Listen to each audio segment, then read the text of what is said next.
인류 역사는 늘 종말을 두려워해 왔습니다.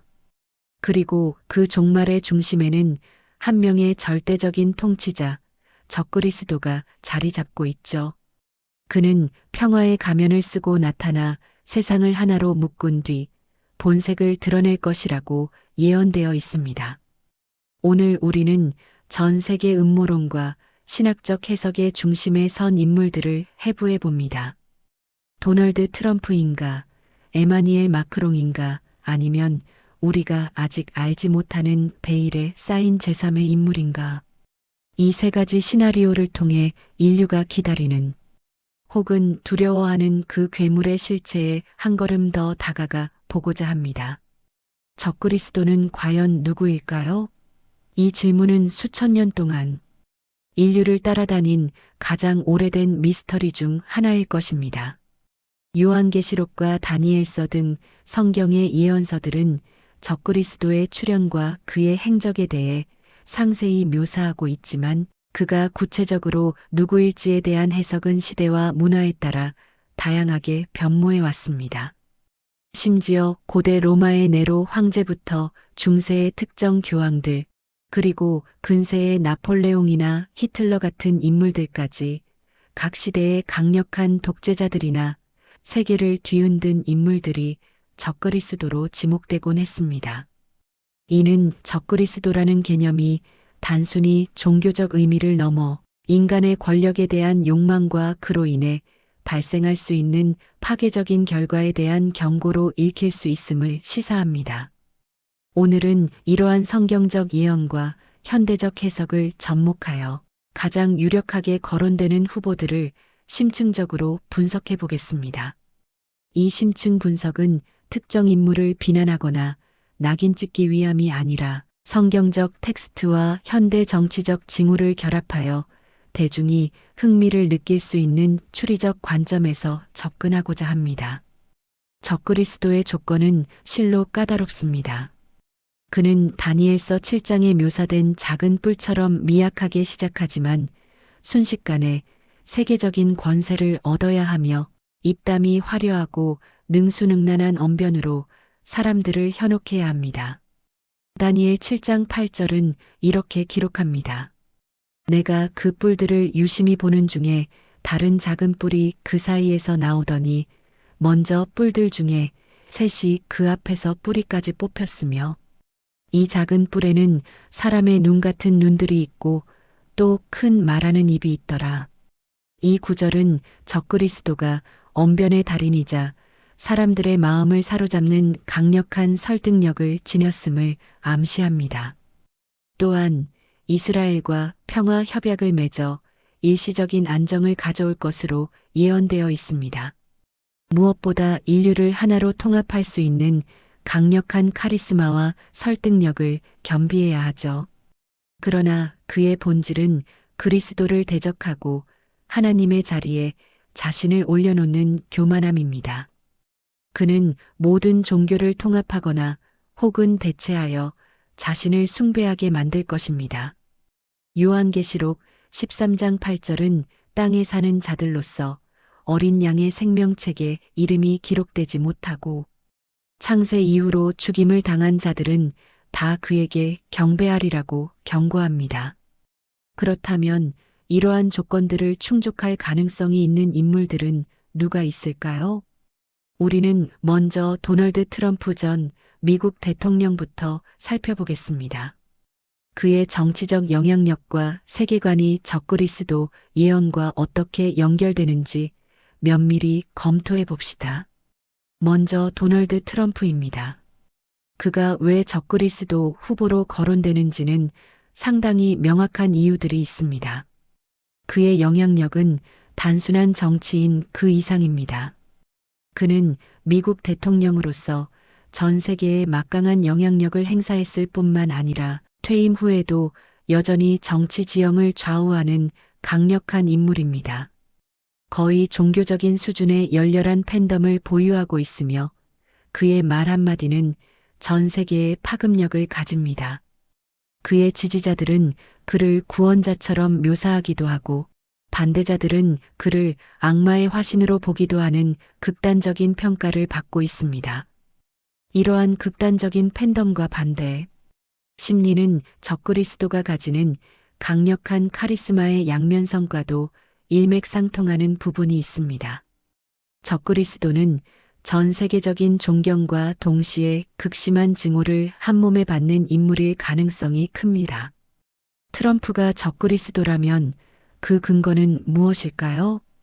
성경은 적그리스도가 교만한 말을 하는 입을 가졌다고 묘사합니다. 다니엘서 7장 8절에 이어 7장 25절은 그가 지극히 높으신 이를 말로 대적하며 또 지극히 높으신 이의 성도를 괴롭게 할 것이며 그가 또 때와 법을 변개할 것이며 성도들은 그의 손에 붙임 바 되어 한 때와 두 때와 반 때를 지내리라고 예언합니다. 트럼프의 화법은 기존 질서를 파괴하고 자신을 중심에 세우는 방식이죠. 거침없고 직설적인 언어는 때로는 비판을 받지만 동시에 많은 이들의 마음을 사로잡으며 그에게 권능을 부여하는 것처럼 보이기도 합니다. 그의 즉흥적이고 파격적인 발언들은 전통적인 정치 문법을 완전히 뒤엎었습니다. 특히 주목할 점은 그의 재임 기간 중 성사된 아브라함 협정입니다. 이 협정은 이스라엘과 아랍에미리트, 바레인, 수단, 모로코 등 중동 국가들 사이의 역사적인 평화를 중재한 것으로 성경, 예언 속 7년간의 평화 조약과 맞물려 해석되곤 합니다. 다니엘서 9장 27절에는 그가 많은 사람과 더불어 한 일에 동안의 언약을 굳게 맺고 그가 그 일의 절반의 제사와 예물을 금지할 것이며 또 포악하여 가증한 것이 날개를 의지하여 설 것이며 또 이미 정한 종말까지 진노가 황폐하게 하는 자에게 쏟아지리라는 예언이 있습니다. 적그리스도가 이스라엘과 평화 협정을 맺고 성전을 재건하게 할 것이라는 예언을 떠올리게 하는 대목입니다. 아브라함 협정이 비록 7년간의 평화 조약은 아니지만 중동의 오랜 갈등을 완화시키는 중요한 발판이 되었다는 점에서 주목할 만합니다. 또한 그의 이름 트럼프가 요한계시록의 나팔 트럼펫과 연결된다는 식의 언어, 유의적 해석도 존재합니다. 요한계시록 8장부터 11장까지 7 나팔 재앙들이 묘사되어 있는데 이러한 어원적 연결고리마저도 음모론자들에게는 의미심장하게 다가오는 부분입니다. 물론 단순한 언어적 우연일 수도 있지만 종말론적 관점에서는 이러한 작은 연결고리조차도 놓치지 않으려는 경향이 있습니다. 무엇보다 그는 유대인들에게 제2의 고레스 왕이라 불릴 정도로 이스라엘의 전폭적인 지지를 받고 있습니다. 고레스 왕은 바벨론의 포로로 잡혀갔던 유대인들을 해방시켜 예루살렘으로 돌아가 성전을 재건하게 한 인물입니다. 트럼프가 예루살렘을 이스라엘의 수도로 인정한 사건은 결정적이었죠. 이는 수십 년간 미뤄져 왔던 외교적 관례를 깨는 파격적인 결정이었고 이스라엘 내에서는 그를 메시아적인 인물로 추앙하는 분위기마저 감돌았습니다. 예루살렘에 미국 대사관을 이전한 것도 유대인들에게는 성경 예언의 성취로 받아들여졌습니다. 하지만 그는 스스로를 기독교 보수 세력의 수호자로 자처하지 않나요? 바로 그 점이 위험한 신호라고 보는 학자들도 있습니다. 적그리스도는 처음엔 성도들을 미혹하며 광명의 천사처럼 나타나기 때문입니다. 고린도후서 11장 14절에는 사탄도 자기를 광명의 천사로 가장하나니라고 기록되어 있습니다. 적그리스도는 단순히 악마적인 모습으로 나타나는 것이 아니라 인류에게 희망과 해결책을 제시하는 구원자의 모습으로 등장할 수 있다는 것입니다. 그는 기독교적 가치를 옹호하는 것처럼 보이며 보수 기독교인들의 지지를 등에 업고 등장할 수 있습니다. 이는 적그리스도가 종교적 가면을 쓰고 사람들을 현혹할 것이라는 예언과도 맥을 같이 합니다. 그는 단순히 정치가가 아니라 종교적인 리더십까지 겸비한 것처럼 보일 수 있습니다. 그러나 반론도 만만치 않습니다. 적그리스도는 전 세계의 통합을 원하지만 트럼프는 아메리카 퍼스트, 즉 자국 우선주의를 내세우며 세계화를 반대하는 인물입니다. 그는 국제 협력을 경시하고 국경을 강조하는 경향이 있습니다. 파리 기후 협약 탈퇴, 이란 핵협정 파기, WTO 비판 등 그의 정책들은 글로벌리즘과는 거리가 멀었습니다. 이는 적그리스도가 추구하는 단일 세계 정부의 모델과는 대척점에 있죠. 이러한 측면에서 볼 때 트럼프를 적그리스도로 보는 시각은 그의 강력한 리더십과 논란의 중심에 서 있는 행동에서 비롯된 것이라 볼 수 있지만 성경적 예언의 모든 조건에 부합한다고 보기는 어렵다는 의견도 존재합니다. 오히려 트럼프는 세계화에 저항하는 세력의 상징으로 여겨지기도 합니다. 그의 메이크 어메리카 그레이트 에그AIN 슬로건은 민족주의적 열망을 자극하며 특정 국가의 우월성을 주장하는 것으로 해석될 수 있습니다. 그렇다면 유럽으로 눈을 돌려보죠. 프랑스의 에마니엘 마크롱 대통령, 그는 왜 적그리스도 후보로 타깃이 되었을까요? 마크롱은 등장부터가 기적적이었습니다. 그는 30대의 젊은 나이로 기성 정당의 배경 없이 대통령이 되었으며 그의 집권은 프랑스 정치사에 새로운 바람을 불어넣었습니다. 그는 스스로를 주피터 로마 신화의 제왕에 비유하며 권위적이고 강력한 통치 스타일을 보여줍니다. 이러한 자신감 넘치는 모습은 성경이 묘사하는 적그리스도의 교만한 성격과 연결될 수 있습니다. 그는 자신이 프랑스뿐만 아니라 유럽을 이끌어갈 리더라고 생각하는 듯한 강력한 에고를 가지고 있습니다. 신학적인 관점에서 볼 때 다니엘서는 적그리스도가 로마 제국의 후예에서 나올 것이라고 암시합니다. 다니엘서 2장과 7장에 나오는 10발가락과 10뿔은 로마 제국의 부활, 혹은 그 후의 국가들에서 나올 적그리스도를 상징한다고 해석됩니다. 로마 제국의 영토는 오늘날 유럽 연합 이후의 상당 부분을 포함하며 프랑스는 그 중심 국가 중 하나입니다. 마크롱은 강력한 유럽 연합 이후의 통합을 주장하며 사실상 현대판 로마 제국의 부활을 꿈꾸는 인물입니다. 그는 유럽의 단결과 주권 강화를 역설하며 유럽이 미국이나 중국에 대항하는 독자적인 세력으로 성장해야 한다고 주장합니다. 그의 이러한 비전은 유럽을 하나의 초국가적 주체로 만들고자 하는 열망을 담고 있으며 이는 적그리스도가 통치할 단일 세계 정부의 기반이 될 수 있다는 해석으로 이어집니다. 그는 유럽군 창설, 유럽의 경제적 주권 강화 등을 꾸준히 주장해 왔습니다. 또한 그의 이름 이메뉴얼은 히브리어로 하나님이 우리와 함께 계시다는 뜻입니다. 이 이름은 성경에서 메시아를 예언할 때 사용되기도 하는 매우 신성한 이름입니다. 이사야 7장 14절에는 보라, 처녀가 잉태하여 아들을 낳을 것이요. 그의 이름을 임마누엘이라 하리라는 예언이 있습니다. 그런데 적그리스도가 신의 이름을 참칭하거나 신성을 모독한다는 예언과 묘하게 겹치면서 음모론자들에게는 더욱 흥미로운 단서가 됩니다. 물론 이름 자체로 모든 것을 판단할 수는 없지만 이러한 상징적인 연결고리는 사람들의 상상력을 자극하기에 충분합니다. 적그리스도는 거짓된 메시아로서 자신을 신처럼 숭배하게 만들 것이기 때문입니다. 분석가들의 견해로는 마크롱은 매우 세련된 글로벌리스트입니다. 트럼프가 분열을 통해 힘을 얻는다면 마크롱은 통합과 질서를 강조합니다. 그는 기후위기, 경제통합, 디지털 규제 등을 명분으로 전 세계를 하나의 시스템으로 묶으려는 시도에 적극적입니다. 이러한 글로벌 거버넌스 강화는 적그리스도가 통치할 단일 세계 정부의 기반이 될 수 있다는 분석입니다. 그는 다보스 포럼 WEF 같은 글로벌 엘리트 집단의 핵심 인물이기도 하며 세계 경제 포럼의 창립자인 클라우스 슈밥과도 긴밀한 관계를 맺고 있습니다.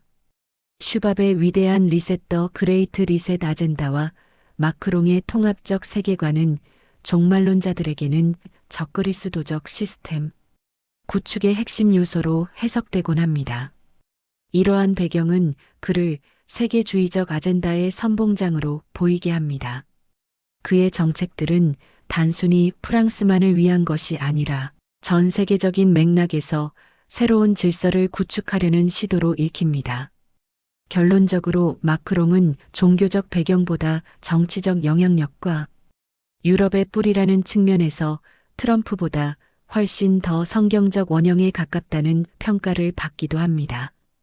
그의 젊은 나이, 강력한 카리스마, 유럽 통합에 대한 확고한 비전, 그리고 글로벌리즘에 대한 지향은 적그리스도 예언의 여러 조건과 놀랍도록 일치하는 부분이 많아 그를 유력한 후보 중 한 명으로 지목하게 만듭니다.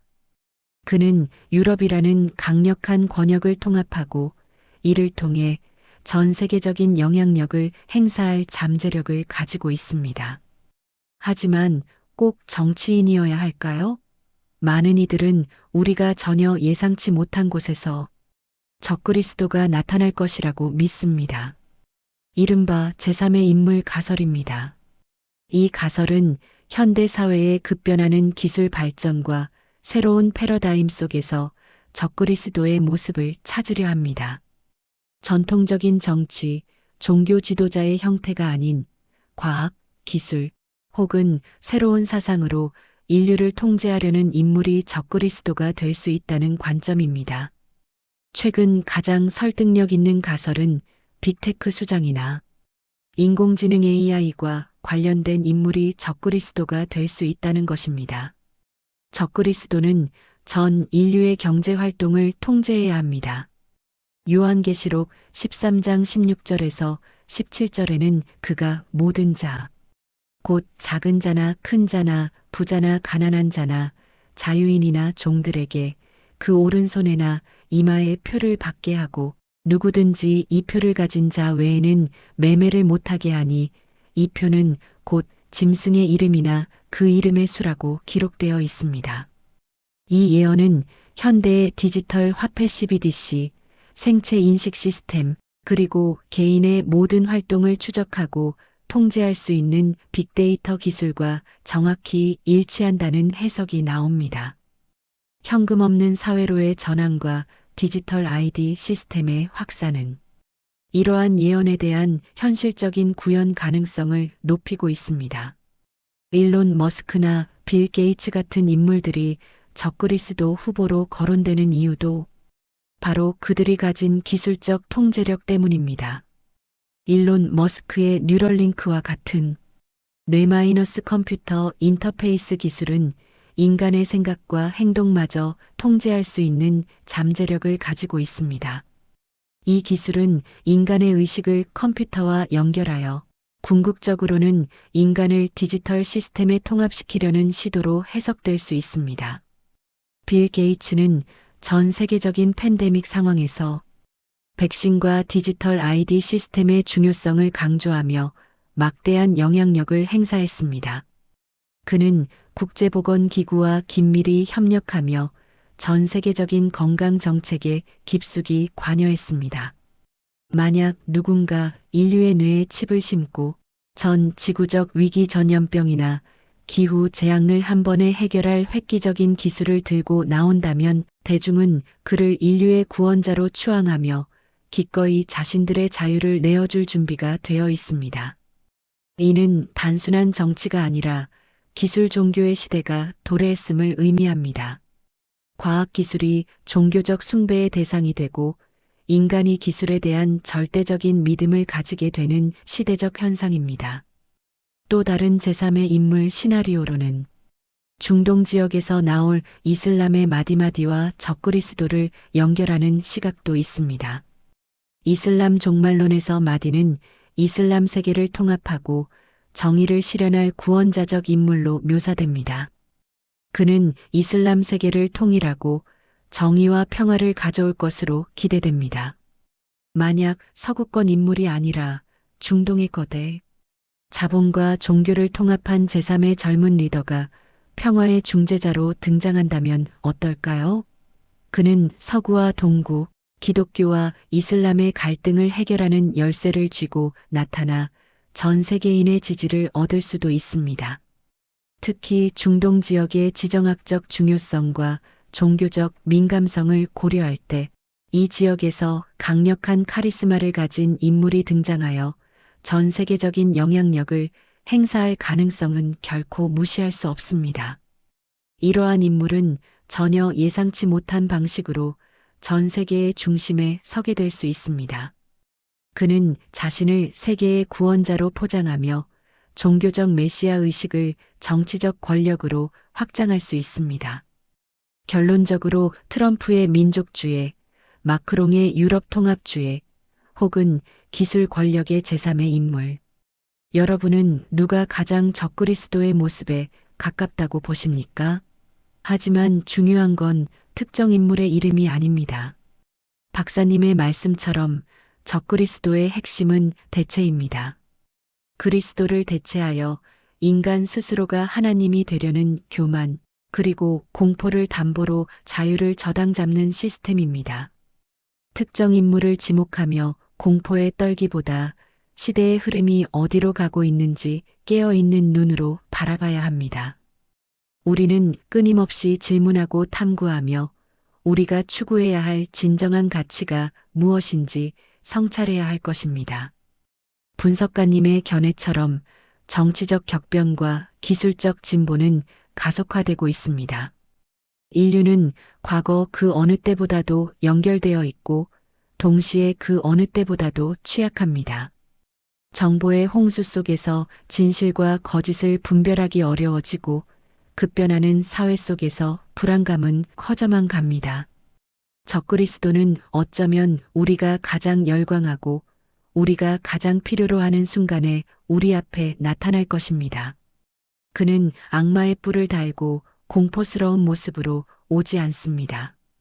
오히려 가장 매력적인 해결사의 모습으로 인류의 모든 문제를 해결해줄 구원자처럼 등장할 것입니다. 그는 거짓된 평화와 안전을 약속하며 우리의 마음을 사로잡을 것입니다. 세계 경제의 혼란, 기후위기, 전염병 등 전 인류적인 문제들이 가득한 이 시대에 강력하고 명쾌한 해답을 제시하는 인물에게 사람들은 열광할 것입니다. 그리고 그 과정에서 자신들의 자유와 개성을 기꺼이 포기할 수도 있습니다. 요한계시록 13장 3절은 온 땅이 놀랍게 여겨 짐승을 따르고라고 말합니다. 이는 적그리스도의 출현이 전 세계적인 현상이 될 것임을 암시합니다. 종말은 두려움의 대상이 아니라 준비의 대상이라고 합니다. 오늘 우리가 살펴본 세 가지 시나리오는 미래를 향한 강력한 경고등일지도 모릅니다. 우리는 시대를 분별하고 성경적 진리를 바탕으로 깨어 있어야 할 것입니다. 이 모든 음모론과 예언의 해석을 넘어서 진정 중요한 것은 우리가 무엇을 믿고 어떤 가치를 추구하며 살아갈 것인가 하는 질문입니다. 우리는 개인의 양심과 믿음, 그리고 공동체의 가치를 지키기 위해 노력해야 합니다. 판단은 여러분의 몫입니다. 이 복잡하고 변화무쌍한 세상 속에서 우리는 각자 적그리스도의 본질을 이해하고 거짓된 약속에 현혹되지 않도록 스스로를 무장해야 할 것입니다. 미래는 알 수 없지만 깨어있는 의식과 비판적 사고를 통해 우리는 어떤 시련에도 맞설 준비를 할 수 있을 것입니다. 감사합니다. 시청자님을 축복합니다. 구독과 좋아요 부탁드립니다.